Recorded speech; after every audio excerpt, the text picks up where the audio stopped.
और बात जेल के सियासी खेल की, जिसने सियासी तापमान को हाई कर दिया है। आरजेडी प्रमुख लालू प्रसाद यादव की बेटी मीसा भारती के प्रधानमंत्री मोदी को लेकर दिए गए बयान से बिहार की सियासत गर्मा गई है। इधर बीजेपी ने भी मीसा भारती के बयान पर पलटवार किया। कहा, लालू परिवार जेल जाने के डर से बौखला उठा है। सुनिए।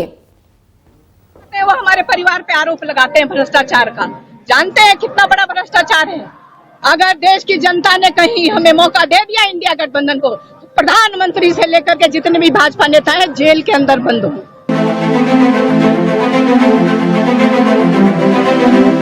मीसा भारती की चेतावनी बीजेपी को बुरी तरह चुभ गई। पीएम मोदी को जेल भेजने के बाद से सत्ताधारी खेमे का गुस्सा बेकाबू हो गया। बीजेपी की पूरी पलटन मीसा भारती और लालू परिवार पर ऐसी टूटी मानो मीसा ने बर्र के छत्ते में हाथ डाल दिया। पहले उन्होंने अपना और अपने परिवार का विचार करना चाहिए। इतने प्रकार के घोटालों में और करप्शन में ये लोग अटके हुए हैं और ये कोई हमने लगाए हुआ आरोप नहीं है, कोर्ट ने उनको सजा दी है। तो इसलिए इस प्रकार की बातें कहकर लोकतंत्र का मजाक उड़ाना, न्यायपालिका का मजाक उड़ाना वो छोड़ दे। वो कह रही है कि जब हम सत्ता में आएंगे, उनको पहला सवाल ये पूछिए, आपको क्या लगता है 2029 तक तो तय है, 2029 के बाद क्या होगा उस हमारे देखेंगे। बाकी आपके जो स्कैम्स हैं, क्या थे भाई, वो फॉर्डर स्कैम था, पता नहीं कौन से, वो सड़कें बनी थी, वो कागज पे ही बन गई। राजद के नेताओं को अपनी फिक्र करनी चाहिए। पिछली बार राजद जीता था बिहार में 0, इस बार फिर हो जाएगा 0। पिछली बार तो उनके गठबंधन को 1 सीट मिली थी, वो 1 सीट किशनगंज की भी इस बार मिलने वाली नहीं है। 40 की 40 सीट पर एनडीए जीतने वाला है। पीएम मोदी और बीजेपी नेताओं को जेल भेजे जाने की बात करने से पहले मीसा भारती ने इलेक्टोरल बॉन्ड का भी जिक्र किया था, जिससे राहुल गांधी समेत तमाम विपक्षी नेताओं ने इतिहास का सबसे बड़ा घोटाला करार दिया था। जाहिर है, जब बीजेपी की टोली मीसा पर टूटी तो इंडिया गठबंधन के नेता भी मीसा के बचाव में एकजुट हो गए। सब पीएम मोदी और बीजेपी पर हमलावर हो उठे। भ्रष्टाचार पर आर पार की लड़ाई छिड़ गई। भ्रष्टाचारी का तो बात तो अभी समझ लीजिए कि जिस तरीके से भाजपा ने एक पैटर्न बनाया कि लोगों को बॉन्ड के जरिए पैसा का उगाही करने का, ये पूरे दुनिया में कहीं नहीं हुआ। किसी को 100, 500, 1000 करोड़ रुपया का काम दे देते, टेंडर दे देते और वहाँ से पैसा उगाही करते हैं। तो भ्रष्टाचारी तो मतलब आप समझ सकते हैं कि किस तरीके का पैटर्न बना दिए। रहा कि मंच पे आ रहे हैं तो मंच पे जनता की बात कीजिए, रहा कि गाली देना विपक्ष को, वो तो आप कभी भी कर सकते हैं। तो मुझे लगता है कि वो जब भी आए, मोदी जी आए, गृह मंत्री जी आए, वो लोग जब भी आते हैं तो जनता की बात करें, जनता के समस्या की बात करें।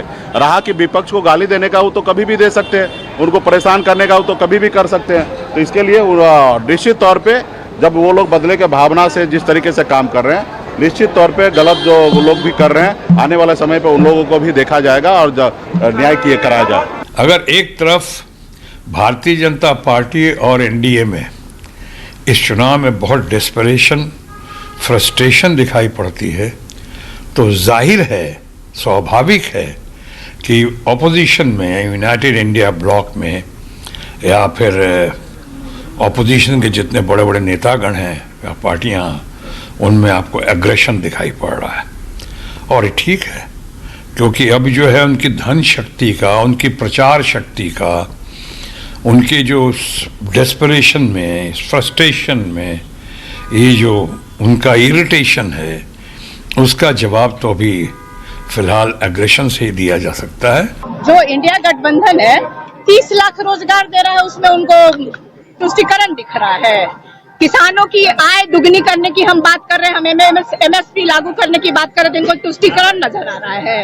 आज बेटे के लिए वोट मांगने गए थे, काहे नहीं परिवारवाद पे बोले, वो बंद हो गया प्रधानमंत्री जी का। इलेक्टोरल बॉन्ड पे कौन जवाब देगा? जब आते हैं वो हमारे परिवार पे आरोप लगाते हैं भ्रष्टाचार का।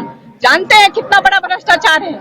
अगर देश की जनता ने कहीं हमें मौका दे दिया इंडिया गठबंधन को, तो प्रधानमंत्री से लेकर के जितने भी भाजपा नेता हैं जेल के अंदर बंद हों।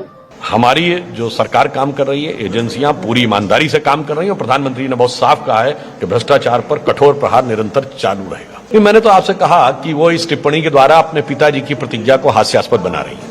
आदरणीय प्रधानमंत्री जी, देश की जनता को गुमराह ना करें, भरमाए ना। इस देश की लोकतंत्र और संविधान को बचाने के लिए, इस देश को बचाने के लिए पूरा विपक्ष एकजुट ही नहीं हुआ है, देश की जनता भी एकजुट हो चुकी है और देश की जनता ने संकल्प ले लिया है कि इस बार भाजपा को हटाना है। तो आदरणीय प्रधानमंत्री जी, आप इस्लाम के नाम पर, धर्म के नाम पर लोगों को गुमराह कर रहे हैं, भरमा रहे हैं, वोट के खातिर भाई भाई में लड़ाई झगड़ा फसाद उन्माद करा रहे हैं।